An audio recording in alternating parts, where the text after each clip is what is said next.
This time I'd like to invite Amanda to come forward. She's going to give a brief presentation on kind of an update on what's happening with Eve's Restoration Home. Just a note that after the service there will be an opportunity for a free will offering in the back for Eve's Restoration Home. First, I wanted to thank you guys for staying a little extra after the service today to listen, and also for the support that you've given thus far in our journey to open this home. So, in case you didn't know, Eve's Restoration Ministries' mission is to open a home for mothers who are seeking to reunify with their children in foster care. And as we've gone through this process, I've been asked a few times, why help the biological family members, especially the mothers, instead of the foster parents or the foster children? Well, all must work together for what is best for the children. Foster care was created as a safe place where children can go while their parents got help who were struggling with certain issues. So I kind of like to think of it like this image of a three-legged table. So each component is essential for the foster children. The foster parents, the caseworkers, as well as the biological parents, all working together. The ideal outcome and the goal of foster care is reunification with the children's biological families, and then if that doesn't work out, the next best option is adoption. So then why isn't there more support for the ideal outcome?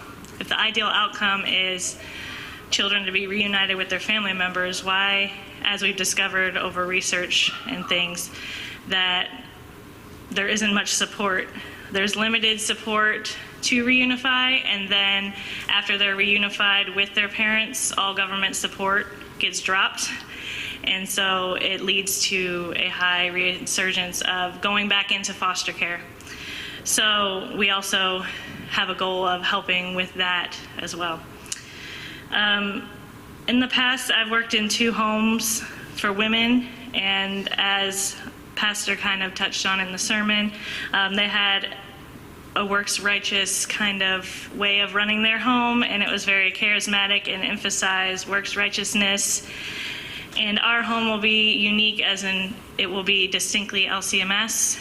We are working right now to become a registered service organization of the LCMS so that we can partner with them in this process.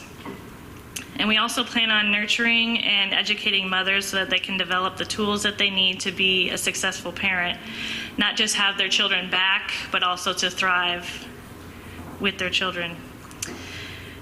If you could just help one family be reunited in a healing and safe environment, you can help generations to come. So even if we help just one family, which obviously the hope is to help more, if you think of a family tree and each person on the family tree, the impact of one person on the future of that whole family is really changing more than just that one person.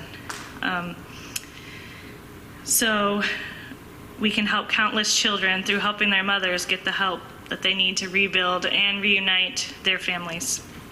And you have an exciting opportunity here at St. Paul's because you're our partnering church through this whole process to provide children with the loving home that they deserve with their mothers and their fathers. When I was thinking about doing this presentation, some verses that came to mind to me was, be kind to one another, tenderhearted, forgiving one another as God in Christ forgave you, Ephesians 4:32. And we love because he first loved us, 1 John 4:19.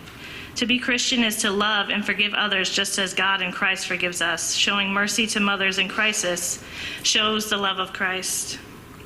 Through this congregation and LCMS support, we believe that we will not only help these women with the physical care that they need to help them through any issues they have, but also vital spiritual care as well. Our goal for 2025 is to raise $55,000 towards our ultimate goal of a pilot program in mid-2027. And we're currently at around $33,000, so we're close to the goal. We're on set to reach our goal for the year, so that's good. And also we have a few events coming up. a trivia night. We already had 2 at the church that went pretty well, and we're having one September 12th. So there's more information about that we have available. And then also there's a dinner hop fundraiser October 11th. So it's kind of a progressive dinner, if you've heard of those. But we're gonna have a different play on it and do churches. So we have 3 churches involved, and one is gonna have appetizers, one will have dinner, and one will have dessert, and there'll be entertainment at each stop. And it should be a really fun night, and that's gonna be our big fundraiser in October. So you can ask for more information on that. And also, we're doing a plant sale currently, and there's information on that in the narthex. With St. Paul's being our founding congregation, I'd be honored to walk alongside each of you to get this program off the ground. We highly appreciate any monetary donations that you can give, but we encourage you to build awareness, join one of our committees, and support in however way that you are able.